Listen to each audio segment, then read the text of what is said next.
Grabe! Kartel sa bigas, hawak ng asawa ni Marcos at kapatid niya. Kartel sa asukal, hawak nila. Malalal po yan.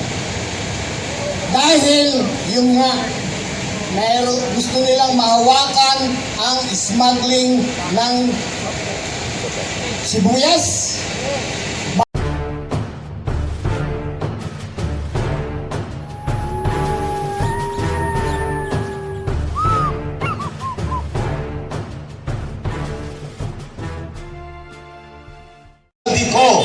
Sila din ang sindikato sa Bureau of Customs, sa Bureau of Internal Revenue. Sila din po ang sindikato sa mga sibuyas. Mantakin mo, sibuyas, kamatis, sili, bigas, asukal, putang ina, hindi na pinatawad pa. Grabe! Kartel sa bigas, hawak ng asawa ni Marcos at kapatid niya. Kartel sa asukal, hawak nila. Sibuyas, hawak nila ang sindikato sa mga technical smuggling. Ano pa? Sili. Ano pa? Itlog, manok. Kulang na lang pati ang mga pako at mga tamtats. Sila na rin ang magiging kartel. This is terrible. Mantakin nyo sibuyas, kamatis, bigas, bawang, luya, sindikato talaga. Kaya pala, si Marcos ay pinili niya na maging agriculture secretary. Correct.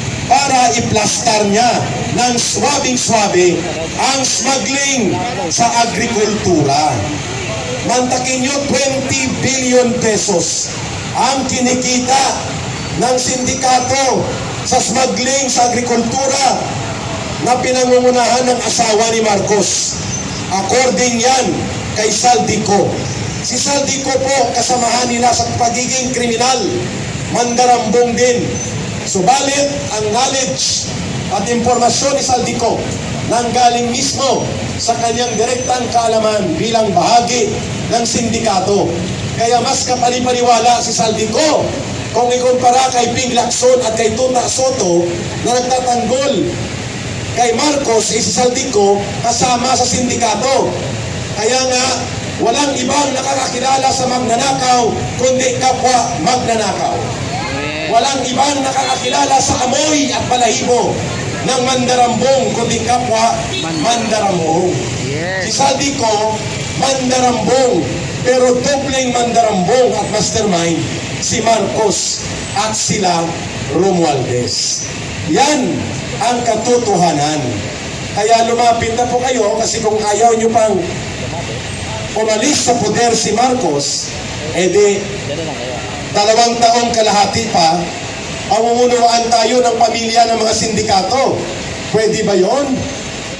Mantakin ninyo, nang umupo si Marcos noong 2022, ang presyo ng sibuyas bawat kilo is only 120 pesos per kilo. Wala pang 4 na buwan si Marcos sa Department of Agriculture, sumirit ang presyo ng sibuyas sa 700 pesos per kilo. Kaya pala, no? Dahil sila ang nagpo-control ng importasyon ng sibuyas.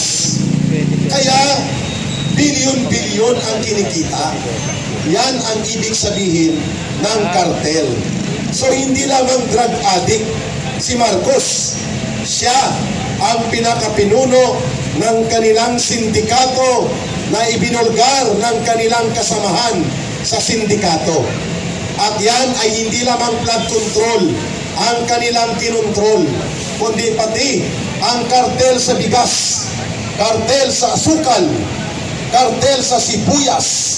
Sabi ko nga kanina, kulang na lang i-control nila pati ang pako at tamtax. Pati pako at tamtax, i-control na ni Marcos Jr. at ni Lisa Araneta at ng kapatid niyang si Mike Alpha. Ang tawag sa kanya Mike Alpha, pero ang pangalan niya Mike Araneta. Okay? At bilang pambungad, pakikinggan naman natin ang mga pagpapahayag ng isang retiradong general na nanggaling pa sa rehiyon ng Ilocos at gusto niya rin na makibahagi sa pagtitipon ngayon. At ang iba pa na may hawak na kamera ay bibigyan din natin mamaya ng mikropono. 1, 2, 3, 4, 5, 6. Lahat ng mga naghahawak ng camera may mikropono mamaya. Okay? Unahin natin ang retired general na talagang nagmamahal sa bayang Pilipinas. Walang iba ang Ilocano na matino at hindi nagtotolerate ng isang drug addict na presidente at sindikato na uri ng gobyerno. Si General Daos ay mayroong pahayag sa hapong ito, Black Friday protest. Halika, General Daos.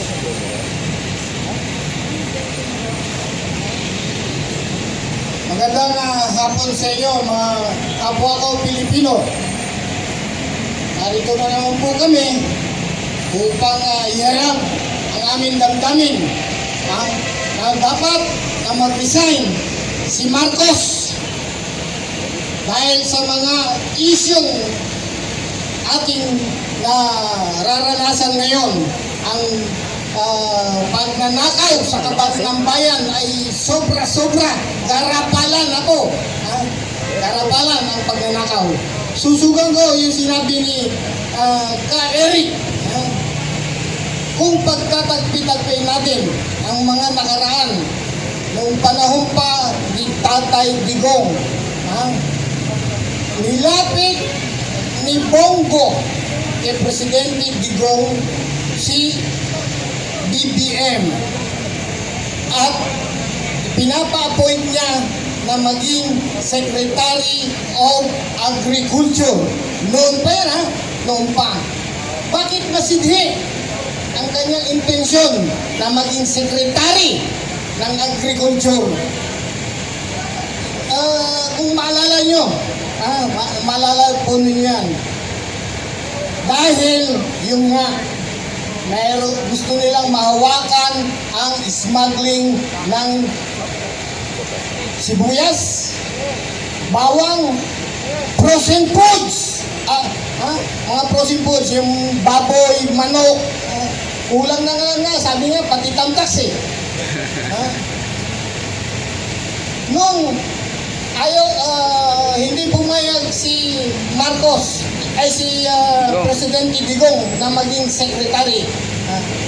Kaya nung manalo siya bilang presidente, ang unang-una niyang ginawa, dalawa, buwagin yung PACC, yung Presidential Anti-Corruption.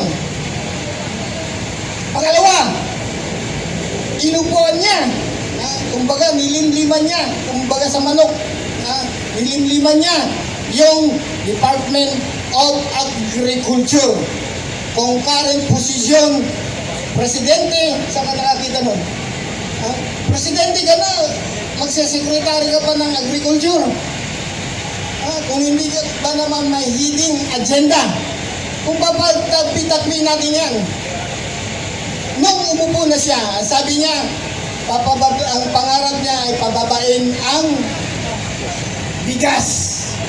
Pero anong nangyari? Tumaas na tumaas. Yung presyo ng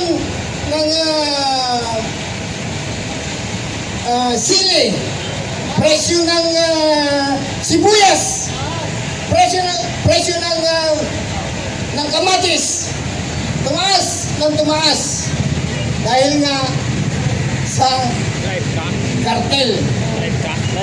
Nagkaroon ito ng investigasyon sa Senado ay sa Kongreso. Ngunit dahil sa impluensya ni First Lady, tumawag daw, hiniyag yan, tumawag daw sa Kongreso na pinahinto yung investigasyon. Kung maalala nyo, dahil nasasangkot sa smuggling, ang may hawak daw ay yung kapatid niya. Sino yun? Si Araneta. din yung kapatid niya, Martin Araneta. Kaya, totoo, yung pata-pata ni yung naalala nyo, si Lapid, yung broadcaster, announcer, si Captain C. Lapid, na napapaligiran ng mga sindikato ang gobyerno ni